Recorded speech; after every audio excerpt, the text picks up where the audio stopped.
Looking at the amount of people in the US who are unable to afford basic living essentials is absolutely staggering. It's not as if we're talking about luxury goods. These are literally food, energy, and housing that people cannot afford to buy. At the same time, we see the richest of the rich doing what they do best: getting rich. You came here for the truth, so let me unveil that for you. Today we are going to look at the situation of 43% of US families not being able to afford food and shelter. So we'll get into that right away. The economy may be chugging along, but many Americans are still struggling to afford a basic middle-class life. Nearly 51 million households don't earn enough to afford a monthly budget that includes housing, food, childcare, healthcare, transportation, and a cell phone. That's according to a study done by United Way Alice Project. That's 43% of households in the United States.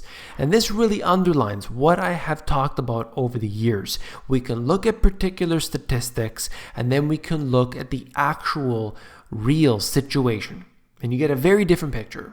If I look at the top stocks today, all of these tech stocks, it would seem as if everything was doing fine.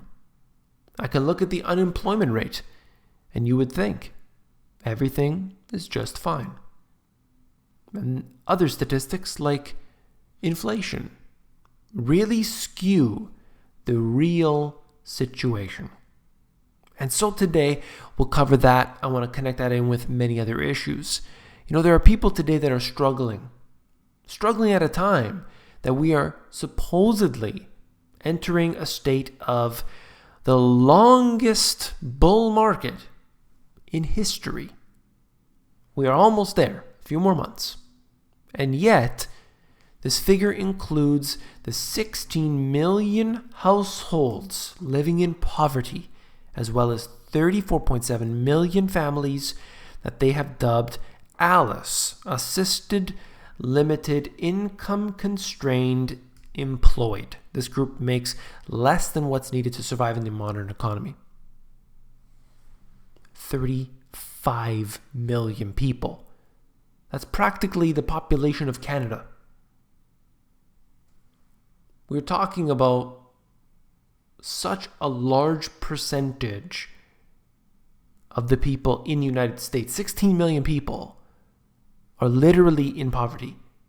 35 million are basically technically not in poverty, but they are below the line at which they are able to, deal with their normal expenses. And there could be reasons for that, that's for sure, but not 35 million people. I could definitely see some people, taking advantage of certain programs and social assistance and all this. But 35 million people, that's stretching it. I think what's happening here is that we have a big gap in between the statistics that we see and the unfortunate truth. Despite seemingly positive economic signs, the ALICE data shows that financial hardship is still a pervasive problem. Took the words right out of my mouth. Further along into this article, we can see this.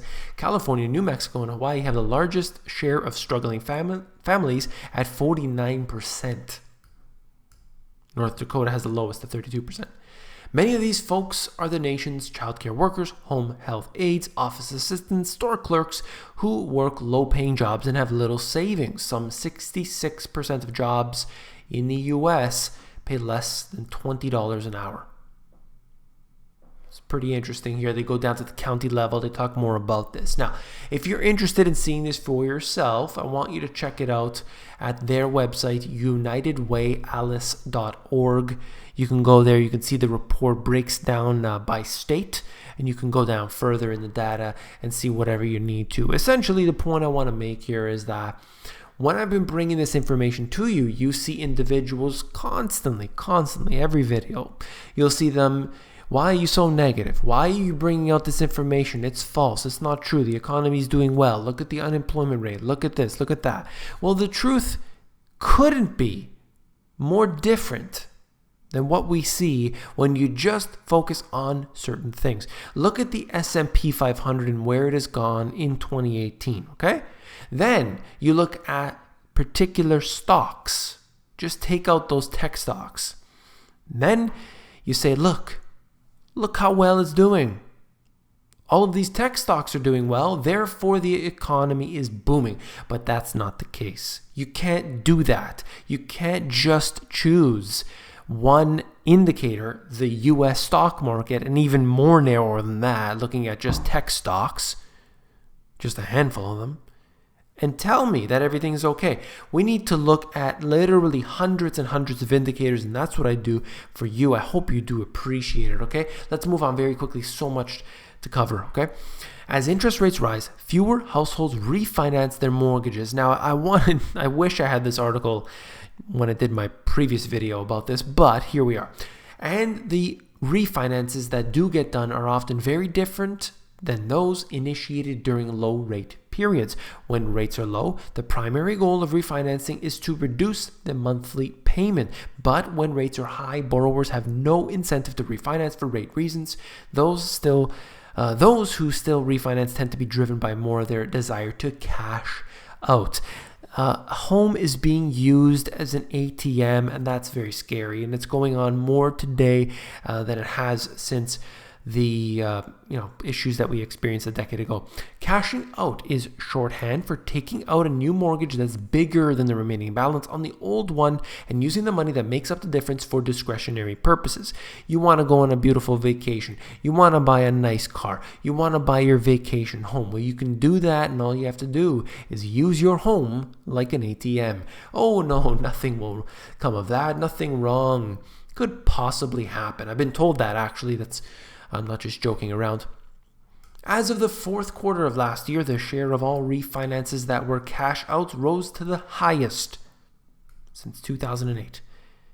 Rates have churned higher since the presidential election in 2016, though they spent much of 2017 reversing the post-election surge. I showed you the charts yesterday or the day before, and basically showing you how this has been happening, but we are now at the levels that, haven't been seen for a decade. Then we have the Vatican, which is strange, but anyway, they're coming out and they obviously are one of the most powerful organizations in the world, but also more secretive. But they released this report, which, by the way, I'll show you the actual report, but very quickly, just wanted to note what they said. The Vatican called for more regulation of markets and financial systems, saying the economic crisis showed that they were not able to govern themselves and needed a strong injection of morality and ethics. All right, a major document written by two key Holy See departments appeared to take aim at plans to further deregulate markets in some countries where they want to loosen. All right. Goes on. Essentially, what they're trying to say here, we need more regulations. I think they need things to be in place like Glass-Steagall and like Dodd-Frank, but not regulations that make it difficult for people to do business. That's what we tend to get. That's it just makes me grit my teeth sometimes. Wells Fargo shares slip on report that employees altered customer documents in his business banking unit. Where were the regulations on companies like this? What about the time that they laundered $380 billion or something along those lines of money to people just south of the border? Certain groups of people that I'm not allowed to mention here. Now, that happened, and they get a little slap on the wrist.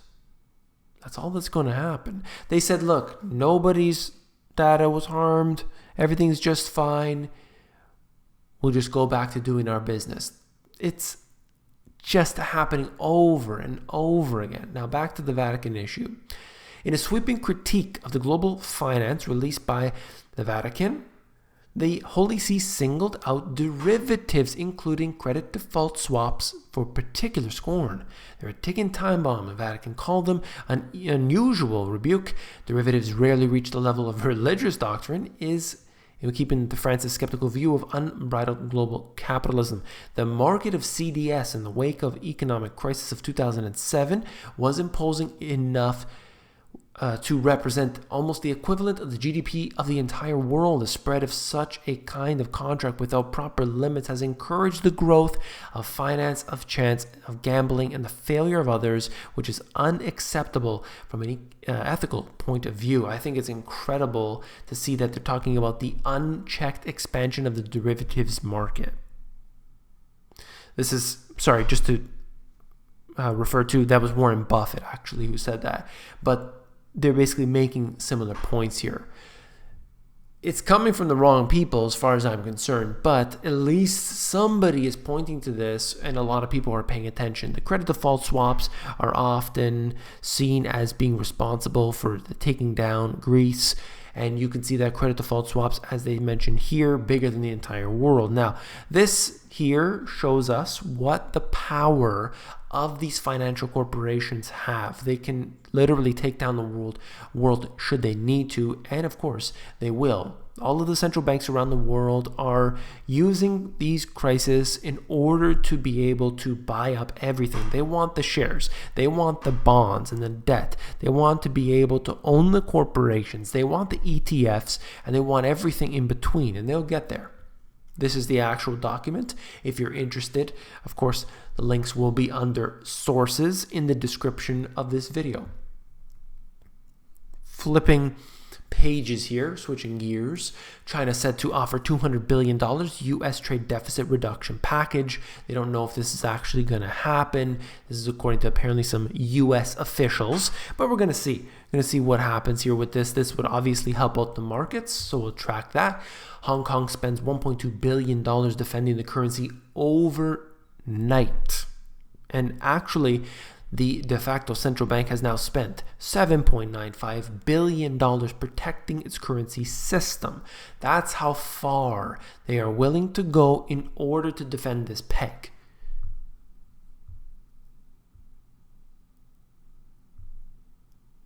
All right. Authorities in Venezuela have seized a plant owned by the American cereal manufacturer Kellogg's. They have actually gone ahead and said, oh, you want to pull out of the country? That's unconstitutional. Therefore, we're going to seize your company. They took the plant away from them. This is why you have to be very careful when you're involved in business. Where you're doing business, how you're doing business, what are the laws there? Is it stable? You have to be very, very careful. And then, just to show you here, this should have been one earlier, but anyway, you can see the intervention that Hong Kong has had in their markets. It's incredible to see it. That's all for this video. It was a bit mixed up. It was wild. It was crazy, but that's just the way it is. Now, looking at all of this, I want to put it all together and basically say that we have these supranational organizations that exist on top of all of these markets, on top of the governments, and they do whatever the heck they want. And they are right now seeking to gain from your loss. So be very careful, be vigilant, be smart, be knowledgeable, and do what you have to do to protect yourself and your family. That's all for this video. If you found it informative, please give me a thumbs up. Last but not least, if you found the video informative, I know you will find my books, The Money GPS, and my newer release, Global Economic Collapse, even more informative. There are links in the description of this video. You can go over there, flip through the pages of these books to see if you like them. Take care.